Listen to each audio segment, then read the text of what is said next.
On va maintenant se parler de presse et de consommation avec l'ACPM, l'Alliance pour les chiffres de la presse et des médias, qui a dévoilé récemment les résultats de sa 6e étude One Next Influence, une étude unique puisqu'elle analyse les habitudes de consommation média des populations les plus aisées. Alors, audience de presse et clients du luxe, le point sur la consommation.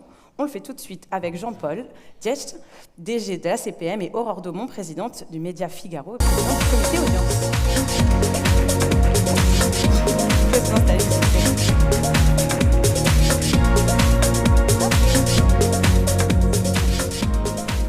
Bonjour à tous les deux. Bonjour. Alors, One Next Influence, c'est vraiment l'étude dont on va se parler spécifiquement aujourd'hui. C'est une étude sur la consommation des classes supérieures, mais qu'est-ce qui en fait sa particularité?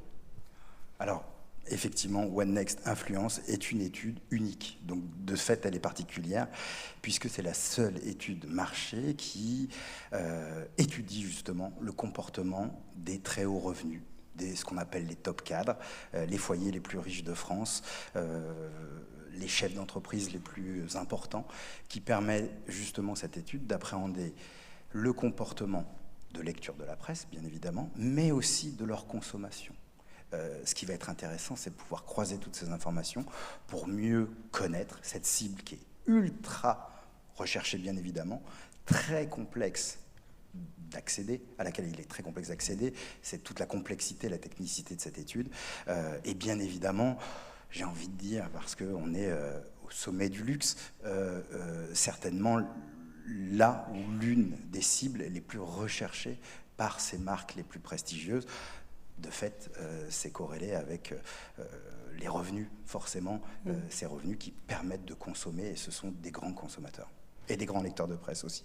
Alors justement, à travers cette étude, qu'est-ce qui va singulariser la consommation du coup, de ces cibles-là, et quelles évolutions vous avez pu justement identifier? Alors, plein de choses. Jean-Paul le disait, c'est une étude assez unique et je crois qu'il est important et intéressant de rappeler que les grands publishers, alors moi c'est vrai que je parle plus de publishers globaux que de marques de presse, que les grands publishers sont des très grands créateurs de contenu, des contenus à très forte valeur ajoutée, puisque portés par des journalistes professionnels qui sont souvent reconnus. Et donc, on est dans un capital de confiance et de pluralité du luxe. On produit, je vais vous donner peut-être 2-3 chiffres, à peu près, si je prends juste l'univers du féminin, sur les hebdomadaires, c'est plus de 8000 pages éditoriales, c'est plus de 30 000 articles dans les sites de nos médias et c'est plus de 40 000 posts sur les réseaux sociaux. Et donc tout ça, ça nous permet d'avoir, comme le disait très justement Jean-Paul, une étude très granulaire. Et par le biais de ce contenu, on arrive à mieux comprendre les attentes de nos audiences avec 3 grandes tendances qui se dessinent. La première, et Hélène Valade en a très très bien parlé, c'est celle évidemment de la dimension éthique et durable du luxe. On voit que nos audiences sont très en appétence avec tous les contenus qui parlent de l'entreprise derrière le produit. Alors, ce n'est pas valable que pour le luxe, mais c'est aussi très valable sur le luxe, de quelle manière l'entreprise s'engage envers son personnel, envers les femmes, envers la biodiversité. Donc, on a énormément d'articles dans nos rédactions sur les matières, sur les sourcings. Francis Curger en a parlé, les fleurs occupent aussi beaucoup nos rédactions. Le deuxième grand sujet, c'est tout ce qui fait référence à l'expérience et l'expérience globale. On voit que les audiences aujourd'hui ont beaucoup d'appétence pour des centres d'intérêt qui sont de plus en plus croisés. Donc les marques de luxe le savent bien. C'est vrai qu'on n'est pas intéressé, et heureusement, on n'est pas monolithique dans son centre d'intérêt. On est intéressé par la mode, la beauté, mais la culture, la gastronomie, les voyages. Et on voit dans nos audiences que tous ces centres d'intérêt se répondent. Et c'est important aussi de faire part, au travers par ailleurs beaucoup d'articles on relate aussi des expériences que créent les propres marques. Et puis la troisième chose qui occupe beaucoup les audiences, c'est la valeur. Et donc on sait qu'il y a une forme d'inflation, alors à juste titre on en est sûr, dans le luxe, mais ça nécessite que les audiences comprennent davantage qu'est-ce qui se cache derrière le prix. Et donc, la matière, les savoir-faire, on voit qu'il y a une très très grande nécessité de mieux comprendre les métiers. Donc, particulièrement d'ailleurs chez les jeunes audiences, on voit ce trait commun transgénérationnel entre les parents et les enfants. Et ces nouveaux codes du luxe qui ont besoin d'être transmis. et qui ont besoin d'être compris. Raison pour laquelle, nous qui sommes des storytellers par nature, nous avons beaucoup de contenu qui aujourd'hui part de tous ces sujets, en particulier sur la presse, mais aussi beaucoup en digital et sur les réseaux sociaux. Alors, cette étude, elle a forcément vocation à donner des informations pour les différents acteurs, les publishers, comme vous dites. Cette année, vous avez décidé de créer une nouvelle catégorie pour cette 6e édition. C'est la catégorie Top 1. À quoi elle correspond et pourquoi, du coup, avoir identifié ce groupe spécifique ? Alors, l'objectif de cette étude et de la CPM, c'est de répondre aux besoins d'un marché. Ce marché, c'est le marché des médias et de la publicité. La CPM est le dernier lieu, je dirais, paritaire, tripartite, c'est-à-dire qu'il représente la totalité des parties prenantes d'un marché, à savoir le monde des médias, les agences médias, les annonceurs, et les éditeurs et leur régie. Et c'est le dernier lieu où on discute justement des attentes du marché, qu'elles soient, comme on dit, du côté des acheteurs ou du côté des vendeurs. Et l'objectif, à chaque fois, dans des comités de travail, des instances qui sont régulièrement organisées à la CPM, c'est de confronter justement ces points de vue et ces attentes. On voit effectivement que, malgré la conjoncture, que les revenus des Français progressent. On voit que l'inflation aidant, eh bien les tarifs sont de plus en plus, les prix sont de plus en plus importants. Il a été donc nécessaire, et ce qu'on fait régulièrement, c'est une étude qui paraît tous les ans, Influence, il est toujours important de revoir les cibles. Ce sont des cibles ou des sous-cibles qui sont travaillées. Là, l'objectif est de voir justement les plus hauts revenus, et dans les plus hauts revenus, eh bien, il y a encore des niveaux supérieurs, et on vient effectivement avec Top 1+, cette cible, de découvrir les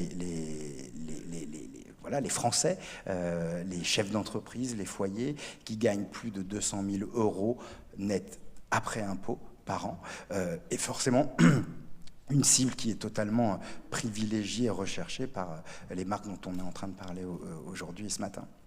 Oui, effectivement, ces cibles sont hyper affinitaires. Qu'est-ce qui fait, selon vous, que justement comment est-ce que vous décririez l'évolution des rapports entre les annonceurs des marques de luxe et de l'autre côté vos audiences, et qu'est-ce qui fait que, malgré une grande diversification de l'offre médiatique aujourd'hui, ces médias-là restent du coup au cœur de cette relation avec les clients principaux du luxe? On a beaucoup parlé de valeur, de confiance, de prescription. C'est vrai que nous, on représente des médias de centre d'intérêt, et ces contenus-là, ils sont au cœur de la promesse éditoriale. Donc aujourd'hui, quand on est dans une démarche de temps long, quand on a besoin de nourrir l'imaginaire de sa marque, quand on a besoin d'expliquer un petit peu la trajectoire de sa création, c'est vrai qu'on a besoin de temps, on a besoin de beau aussi, on a besoin de moments de pause, et en même temps, on a besoin de communication qui soit très globale, qui soit 360. Et c'est vrai que je pense qu'on est un des médias aujourd'hui qui a le plus de nombre de points de contact différents. Ce que l'on apporte aux marques aujourd'hui, c'est cette approche 360. Donc, ce qui est un mot un peu galvaudé, mais en tout cas que moi je qualifierais plus d'horizontale, c'est-à-dire tous les points de contact, presse, digital, social, évidemment, événementiel, télévision, voilà. Et c'est vrai qu'à la CPM, on a fait un gros travail cette année pour arriver à mieux comprendre ce Consumer Journey, ce parcours. On a sorti le Social Index dont nous sommes très fiers. Donc on commence à pouvoir mesurer l'étendue des points de contact de nos médias.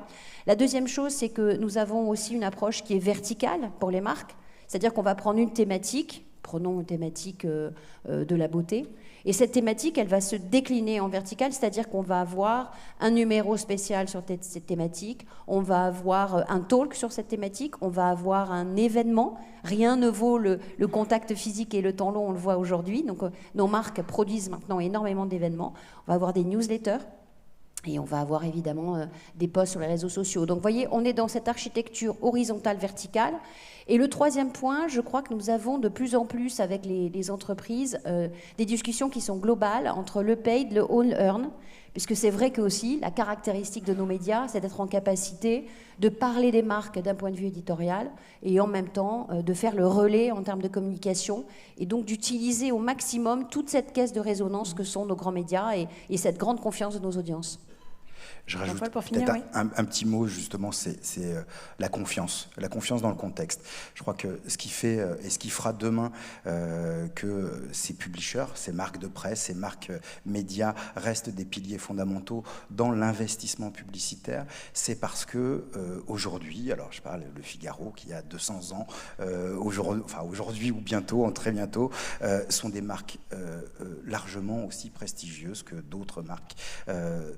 Et c'est basé sur la confiance parce que forcément, il est important et le contexte, on le sait ici, est extrêmement important pour une marque de luxe, pour des services financiers, pour l'automobile également. Le contexte, c'est ce qui est offert par ces marques-là. Quel que soit l'environnement, comme l'a dit Aurore, le papier est un écrin, mais on est quand même beaucoup plus sur notre téléphone, donc il ne faut pas l'oublier non plus, mais à chaque fois ça va être un contexte particulier où l'annonceur est en confiance, où le lecteur est en confiance. Et je crois que c'est ça qui change un petit peu. On avait des réseaux sociaux qui s'exprimaient très bien juste avant.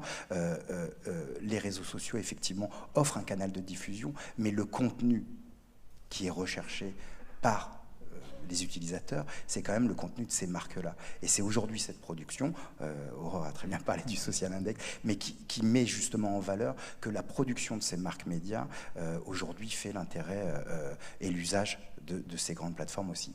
Il y a un élément qui nous revient souvent et sur lequel on débat beaucoup avec les entreprises de ce secteur-là, qui quand même ont un mode de communication un peu particulier. Hein. L'image tient une place centrale, la photographie tient une place centrale, et pour bien profiter d'une photo, il faut quand même une surface aussi. Hein.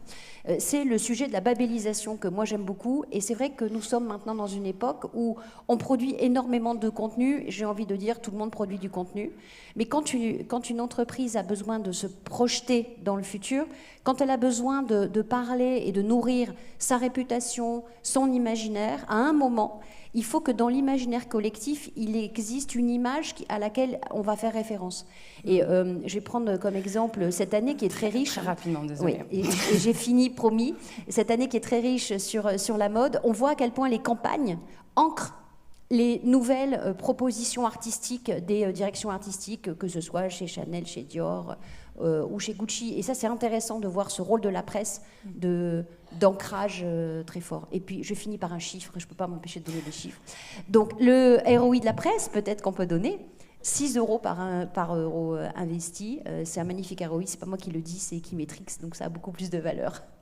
Merci, on finira sur ce chiffre, mais vous pouvez aller en voir plein d'autres sur le site acpm.fr, exactement, en l'occurrence. One Next Influence. Merci beaucoup. Merci. À tous les deux. Excusez-moi, Merci.